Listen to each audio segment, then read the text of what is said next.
दोस्तों, प्रॉपर्टी आपके पास भी है, हमारे पास भी है, सबके पास होती है।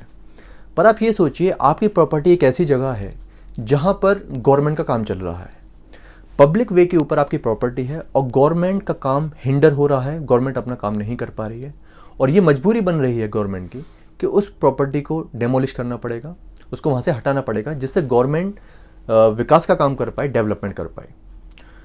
तो दोस्तों, एक्विजिशन ऑफ प्रॉपर्टी जो है वो गवर्नमेंट सन 47 से अब तक करती हुई आई है, जिससे गवर्नमेंट स्मूथ फंक्शनिंग कर सके और इंफ्रास्ट्रक्चर डेवलप कर सके।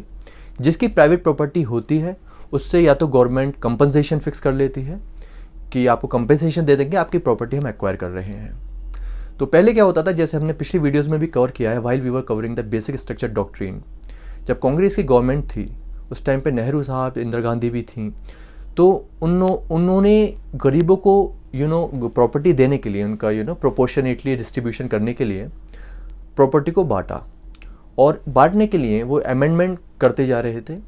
नेहरू साहब की भी सोच थी, एक सोशलिस्ट अप्रोच थी कि इक्वल डिस्ट्रीब्यूशन ऑफ प्रॉपर्टी हो सके। उस समय में जो प्रॉपर्टी था फंडामेंटल राइट हुआ करता था, जो आर्टिकल 19 सब क्लॉज 1F के अंदर दिया हुआ था। तो जिसको भी प्रॉपर्टी रिलेटेड दिक्कत होती थी वो कोर्ट चला जाता था अपना रिट जुरिस्डिक्शन का इस्तेमाल करते हुए, और राइट टू प्रॉपर्टी वो कोर्ट से क्लेम करता था कि हमारी प्रॉपर्टी का राइट है, गवर्नमेंट दखल दे रही है, इंटरफेयर कर रही है। We don't want our property to be taken away from us because this is our very fundamental right and we don't want it to be unprotected. तो केशव नंदा भारती के केस में ये सारे क्वेश्चंस क्लियर हो गए थे कि बेसिक स्ट्रक्चर डॉक्ट्रिन में ये देखा गया कि अगर प्रॉपर्टी किसी की है और वो उसकी प्राइवेट प्रॉपर्टी है तो वो उसको प्रोटेक्ट कर सकता है। हाँ, तो फंडामेंटल राइट्स को चेंज करने की बात थी कि फंडामेंटल राइट्स को अमेंड किया जा सकता है, नहीं किया जा सकता। तो बेसिक स्ट्रक्चर में क्लियर हो गया था कि any article in the constitution can be amended but it should not harm, the amendment should not harm the basic structure of the constitution. तो दोस्तों, अब इस टाइम जो पोजीशन है वो ये है, जो प्रॉपर्टी है, प्रॉपर्टी को एक अलग आर्टिकल में रख दिया गया है।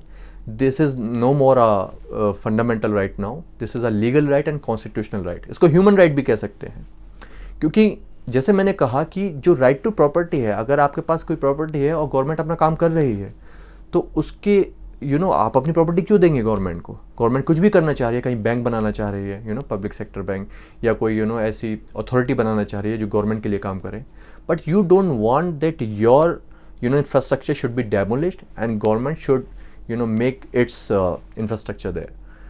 तो ऐसा आप नहीं चाहेंगे।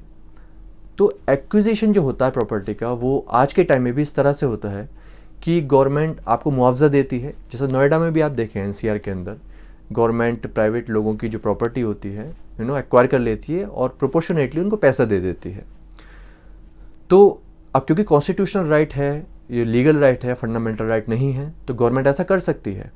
पहले तो क्या होता था, गवर्नमेंट के लिए मुश्किल होता था कि आप फंडामेंटल राइट इस्तेमाल करते थे गवर्नमेंट के खिलाफ ही, और गवर्नमेंट अपने आप को डिफेंड नहीं कर पाती थी और कोर्ट आपको रिलीफ देता था। तो जितने भी डेवलपमेंट काम थे वो डेवलपमेंट वाले वो सब रुक जाते थे। तो दोस्तों, आर्टिकल 31 जो है वो रिपील कर दिया गया और राइट टू प्रॉपर्टी को फंडामेंटल राइट से निकालकर 300A में रख दिया गया। तो इसमें एक emporium case, emporium versus union of India का केस है, उसमें यही चीज़ पे एम्फेसिस दिया गया जो मैंने अभी बताई है कि right to property is a constitutional right, it is a legal right, but it is no more fundamental right now.